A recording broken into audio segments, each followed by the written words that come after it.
Keeping it simple today, this is about me, this is the least important slide that is up here.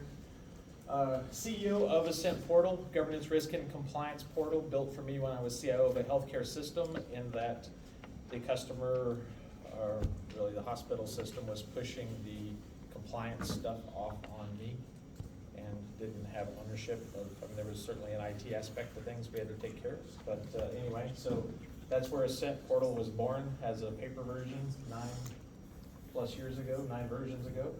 White Hat, which is a 50-person managed services provider headquartered out of Austin, Texas, with an office in India, Bulgaria, and staff scattered around North America, taking care of our customers 24/7. Yes. Anyway, I'm not going to read about me. I don't really care. You know enough. If you got a question, ask me. Do you have a managed security practice in your business today? Can I get a show of hands? Maybe. Define managed security. Yeah, not a separate. Are you above offering an antivirus, an anti-malware, and a phishing training? Do you have a stack above that you sell into your customers that is EDR and yeah? such. So you're moving that way, and then I guess I would the capstone to that would typically be like a VCIO services or something like that to ultimately provide like a VCIO, but VCISO to help them get their arms around that. So are your stacks to that level? Yes. Okay, then Yeah. you have a managed security practice. Yay. You're not, we're not Accenture or anything over here, but we're better. It's better than a stick in the eye. Come on, we got it. All right, is this contributing reasonable revenue to you guys? So what's the state of this? Is this something that is driving legitimate revenue? Is this just a fringe sidecar that we don't? I mean, it's kind of doing something. It's better than a stick in the eye, but it's not really driving core revenue. Or where is that for you from a revenue perspective, if you can separate it out from your managed practice today? 25%. Okay. Wow, you look like a man who's part of the Kerning group and got his metrics.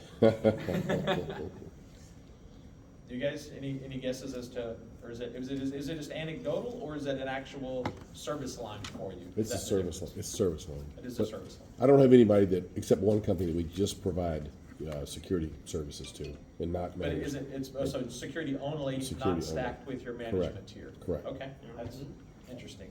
Any other interesting tidbits? You always got something, nothing? More coffee? Yes, no more coffee. All right. Yeah, yes, no, we covered that. Ding, moving on. And this is an important part. We've heard a lot about AI. We've heard a lot about Copilot. We've heard a lot about a lot of aspects, legal, contracts. But security, I mean, how many of you like, yay, another presentation on cybersecurity? Right? Right? We've heard it, right? Yes. I like them all. I like them all, okay. So I don't. I hear another presentation on cybersecurity. Yay! Yay. All right, woohoo. I'm pumped. So why aren't we here? Why didn't every hand go up? All right, I mean, to hell with Ascent, to hell with any of this. Fundamentally, the water level has risen. You're an MSP. Now you have to have a strong security stack to play, right? And I'll get to why. But why are we doing it? Yes, businesses are taking a punch in the face every single day over their cybersecurity problems. And you know this already, we've covered this. So here's 2024, 2,741 breaches so far this year. And I'm not gonna statistic you to death. You've heard it before in other presentations today. 6.85 billion records. That's pretty much the population of the planet. Here's just some of the popular ones, and that I'm not even going to particularly go over. None of these are any of our particular customers, but they're getting their shorts ripped. What are we doing? This is where we are their defense. So again, we're not, I mean, Trello's not a customer. None of you are taking care of any of these guys. But what's the disconnect? Because I've got an MSP, I've got security services. You guys know IT arguably better than your customers. And you've got customers that are getting their shit. These are just the ones that have been disclosed, by the way. Not all those little bitty guys like, we're not talking about. So what's the disconnect? Why aren't we there? And I'm good with any answer. I don't care. There's not a wrong answer. I just want to figure out how to get you over that bridge or understand what the rub is. What's the punch in the face that keeps you guys from getting to a place with a solid stack like you have around your regular managed services stack where you own that for your customer. They don't care. It's too weird and squishy. You're not really comfortable building a stack. You can't figure out how you make money on it. The investment is, I mean, what is it? Just from your perspective. And again, there's no wrong answer. It's just, if our customers are getting hammered, then They still don't want to spend the money. Okay, So inverse, they're willing to accept that risk. okay. Is your question why we don't have a separate stack? Well, why don't we have, like, when I said who's got a security practice, not everybody raised their hand, we got some, right, it wasn't like bam. It's like if I said who is a managed services provider in the room, it would be bam, right, I got it. Where it's not that comfortable with security, understanding that this is the kind of crap that your customers are going through to some extent. You still get the, I'm too little, I'm shucking and jiving over here, no one's gonna see me. But so yeah, why can't you say about your security practice, boom, yeah, I got it, it's a pain in the butt, but we're on it. What is keeping you from getting there? If the market says it's a need, and we're looking for revenue, and we wanna grow, across 1 million, across 2 million, 5 million, 10 million, for us, this has been probably 30% of our revenue, surfing past 10, right? There's clearly, I got a motor on one end and I got tires at the other end and something in the middle ain't working. So what is that for you guys? Because if I talk about anything else than what your own problems are, then I'm just blowing smoke, and there's enough of that in the row without me adding to it. Well, the time to work on it is one thing. I mean, you're supporting your practice, you're supporting your customers with managed services. You add on security.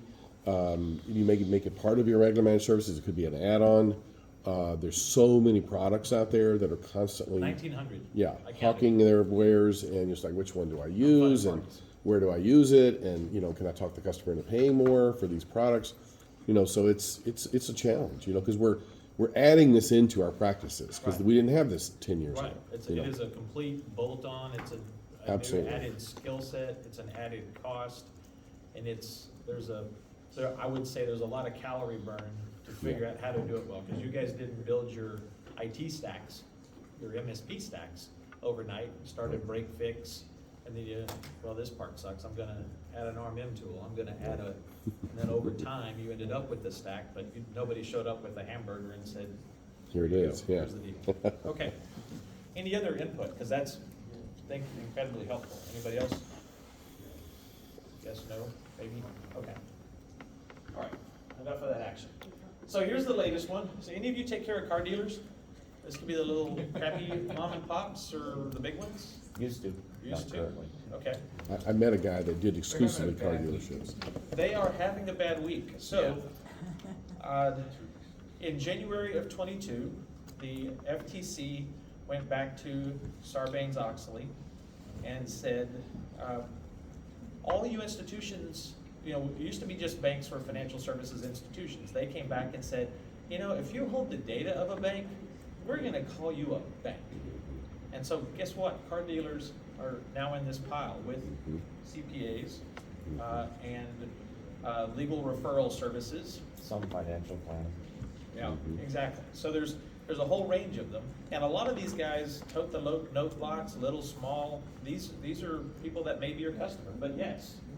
So now this isn't a car dealer per se, but the software they use to move and shake roughly 50% of the industry just took a complete hammering, and in many cases are still down this week, processing on paper, right? So it's there. So I guess I want to help you figure out how to cross that bridge, because FTC safeguards, while your dealerships aren't even there. The car dealerships I talk to through partners, they're like, huh, what? Is it gonna move? He just sells, got to move 15 units a month, right? I'm looking for double bubble money when I get to my 16th car. I'm like, great, but are you serious? Anyway. Okay, so what are we doing? All right, Clearly, I'm not very compelling. We're doing everything we can. So what I did was, built advanced security stack. What does that mean? What is an advanced security stack? MFA. Is that a kit you buy from Amazon, or what is Yeah, that? yeah, MFA, multi-factor. Okay. MFA and application whitelisting, disk encryption, DNS filter. We packaged a bunch of stuff together. Okay. And then I sold it to my current clients at $50 a user. Okay. You Because make- they had some of the products already, and then now it's a line item in our So offering what for did you do then? $79. If the calorie burn is there, like all you guys are like, this is a whole freaking thing over here that we've gotta go build and start from scratch.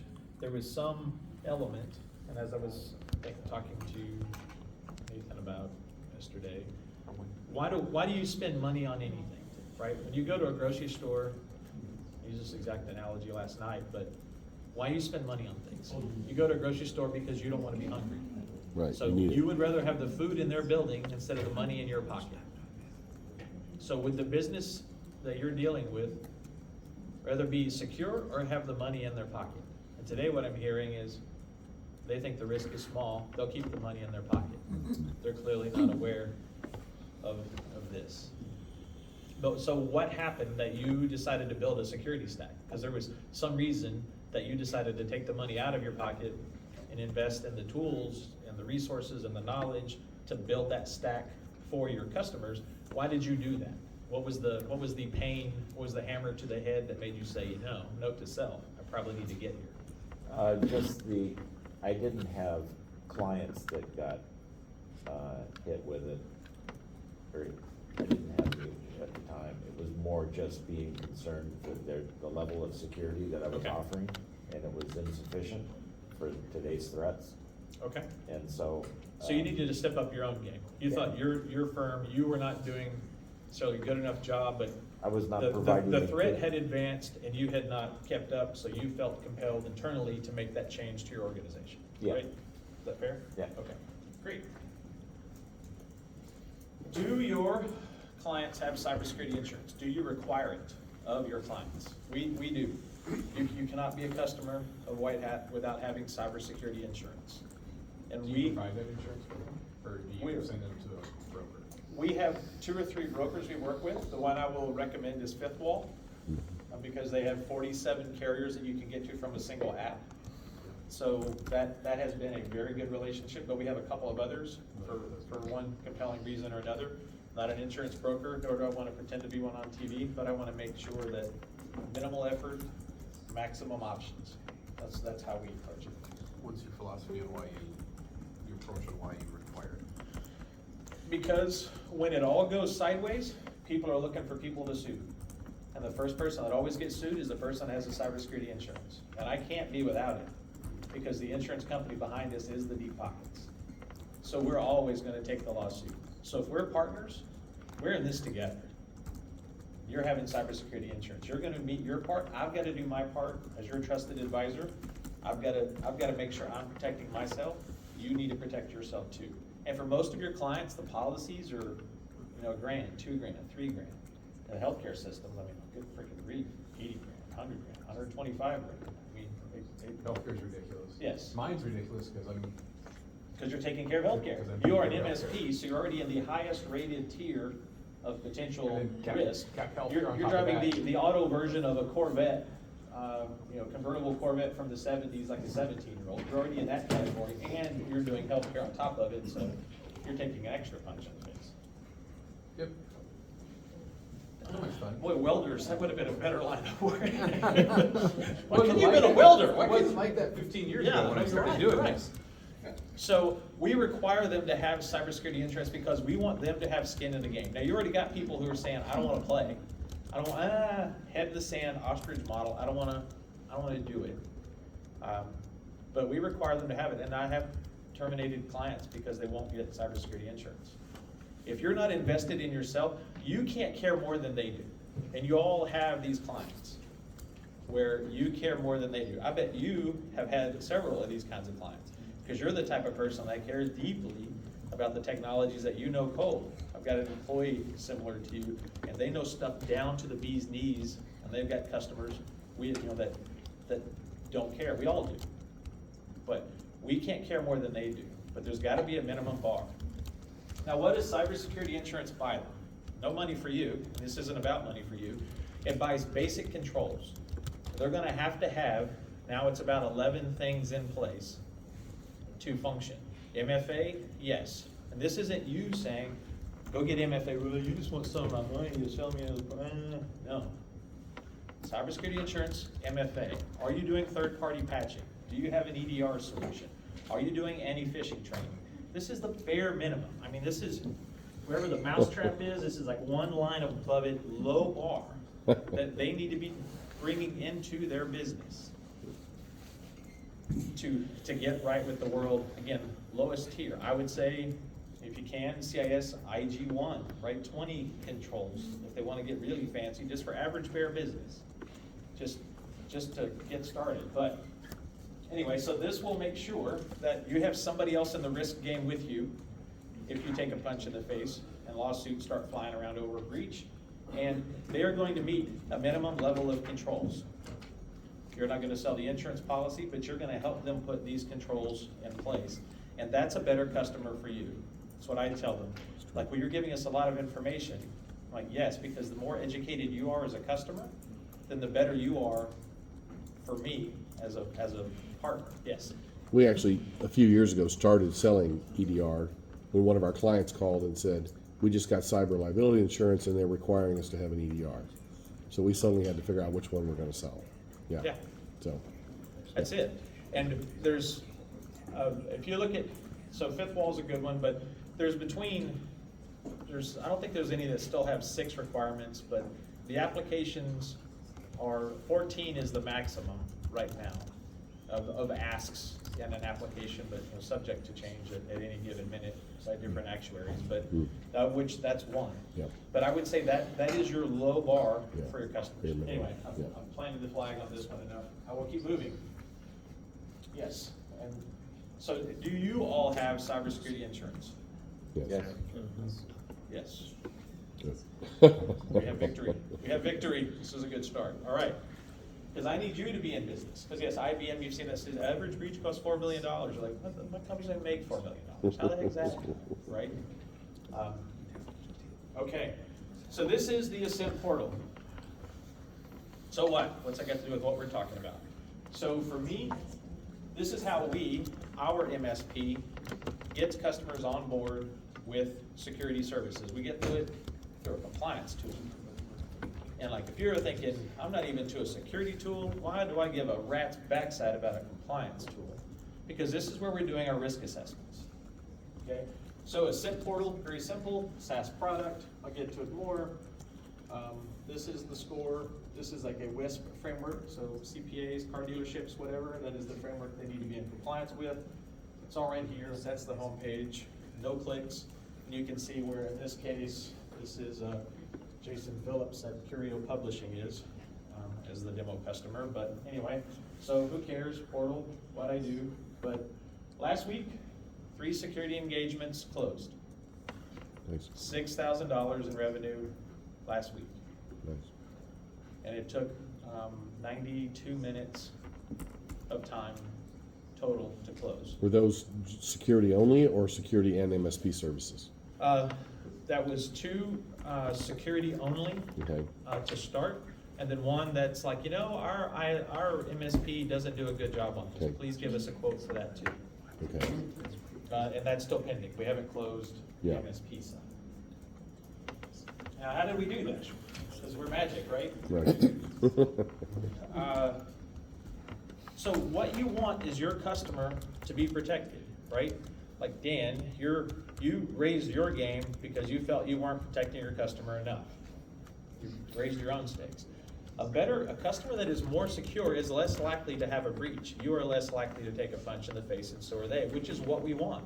Right. So for us, we will do free assessments. Not all are free.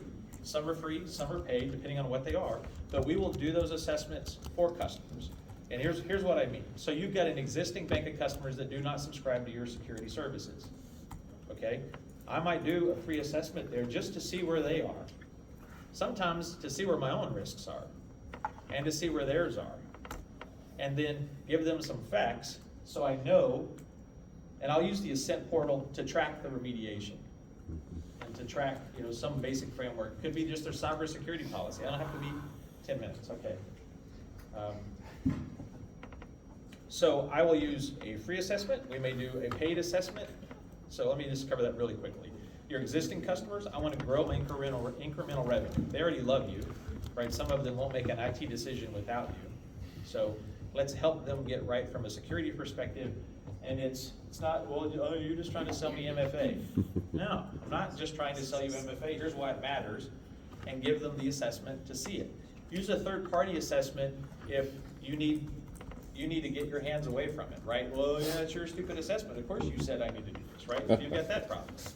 So, could be a free assessment of your own clients, could be a paid assessment, could be a free assessment of a prospect, right? For new prospects, I just want to do an assessment of your organization. As part of our pre-sales effort, I'll be happy to do one. I'll give you a copy of the report. Gives you something interesting to talk about. It's not, well, I'm like ABC MSP down the road, and gives you some visibility. Will also improve your onboarding capability and give you something legitimately tangible to talk about with your prospect. And then last, it's interesting at conferences to be able to talk about this kind of stuff. What are they doing? This is a new angle to go at. Do they have cybersecurity insurance? Also another new angle to talk about, because if they're gonna go interview 3 MSPs, nobody's opening with that. You got something interesting to begin and engage with. All right, time's ticking, I need to keep moving. Ascent, $75 a month, 1 license. That's what it costs. What is the one license cover? 1 license would be, you need minimum one per customer. You need 1 for yourself and 1 per customer, and it's per the number of people that are updating controls, doing stuff in the platform, but most MSPs is 1 to 3, but 1 license, 1 user, that's it. And you can turn around and sell that. And that's your assessment tool, right? It has the assessments in it, also is how we keep track of compliance. Like we would build a custom framework around their cybersecurity policy. It's HIPAA, there's one for HIPAA, high tech, high trust, PCI DSS, whatever framework. We don't, there's other ones that charge by the framework, we don't. If it's not in there, we'll build it. And we have some integrations, we don't have a zillion integrations, but we also build the integrations for free. So we'll take your stack of stuff, we use ESET, we use, you know, Okta, we use whatever, then we'll build those integrations if we don't have them in, because who wants to answer a bunch of questions manually? Well, right, about as much as I want to sit through another cybersecurity presentation. Right, so if we can pull that data in automatically from your tools, then we want to do that to answer the questions and leave the manual stuff as minimal as possible. All right, yes, so this should drive, so for me, my annual MSP contracts, I will pull 20% of project revenue through.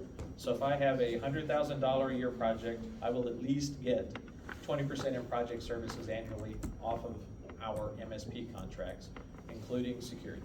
Some every few years will be 100%. I'll sell $100,000 or $200,000 in projects against a $100,000 MSP contract. So that can go a very long way for you in terms of pulling through project revenue to help you get your customer right, get you right, and begin to do it in an incremental way that you can build it like you built your MSP stack. Okay, next. Ascent Portal is not expensive, complex. It will take you less than 37 minutes to learn how to use it. You will not need an FTE in the dungeon to figure out how to turn the knobs to make this stupid thing work. If so, you're allowed to email me or call me directly and say this sucks. And I will fix it, because this is not something that I'm willing to accept for my own practice. I need to manage this by exception, because like you got a billion things freaking going on. I don't want to go live in some compliance tool that is some tiny fraction piece of my revenue, right? No, I don't want to do it. All right? Oh, that's awesome. Looks like I've been hacked. All right, so what does that say? It is simple to use. It is something I can't read. It is multi-tenant aware, so you can have multiple customers in it. It has unlimited frameworks available. We will build them for you, except custom. Like you get a John Deere tractor dealership, I happen to have this one now. They have their own stupid framework, so we gotta build it. Title companies have their own. Sales and support. So we have you have Ascent and we have a full stack of cybersecurity services, ISOs, and everything else around it to make you successful. And you can just tap into us. And we will never take your customer because we don't have any direct business. We have left the direct side, so White Hat, the MSP, still supports customers, but we're not, it's all through channel for us now. I want to make that point. But whenever you onboard with us, we'll visit with your first 5 clients to help you figure out how to land them. Because as an MSP owner, I hate buying tools that turn into shelfware and vaporware. It pisses me off, right? I don't want to lob hundreds into the parking lot. I'm over it. So we will help you with your first 5 clients, figure out how to communicate with them to get them on board, to get them paying you. If I could get one paying you, and you can charge $200 or $300, you can white label that thing, I don't care. Then, all right, we got something that'll work. And then we have the ISO services, so if you don't, I don't care, I do. And you can leverage me. You make the majority of your money on services, or should. So as you build it up with us, and then you get the training wheels, and I can turn you loose down the street with the training wheels off the bike, and you can wobble and go on your own, woohoo, I have a victory, right? That's the point. We will wrap around you as much as you need to be successful. For you, if you're not there, get your own ship right. This is a written information security program. This is what your car dealers need, your CPAs need. This is it. It's what they need. Somebody knows. I've covered that. We will help you figure it out. You can talk to me if you don't like it. I don't care. I'm here to help. I am an MSP. The last thing I want is something that sucks. I don't want to take your money for no apparent reason. I don't want to take my customer's money. If it sucks, say it sucks. We'll fix it. If we don't fix it, I won't charge you. FTC safeguards rule, or your car dealerships, or your legal referral services. These are some of the things they have to have in place to be in compliance. There's 60 questions they have to answer. One knows live and in person in the room. This is what we want to see. Done. This is better for you, this is better for them. And that's it. All right, very cool.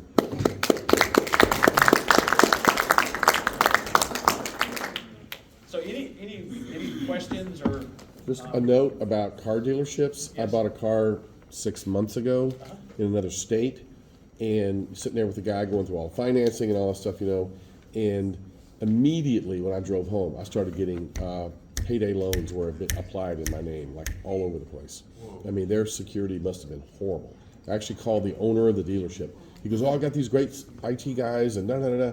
I said, "You need to check the guy that's doing the paperwork in there. His machine is hacked, I can promise you. Because they got all our information, and people are trying to open loans in my name all over the place." And it happened immediately when I left your dealership. So how did that make you feel? Like, All right. There's a couch, lay down, let me get my chair and my spectacles. So you as an end customer, what was the faith you had in that car dealership? If I got a return, if it wasn't in Chicago and I drove it all the way to Orlando, I would have turned around and taken it back. Now, I mean, the car was great, but I mean, I'm screwed.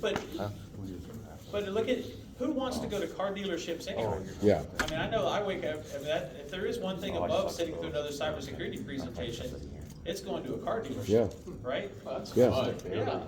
So Well, there- now you not only did it, you went through it, you went through the gauntlet, and the guy with the plaid jacket and the white shoes Yeah. had to deal with that guy. Yeah. Well, they're taking all this finance information, like you said, just like a bank.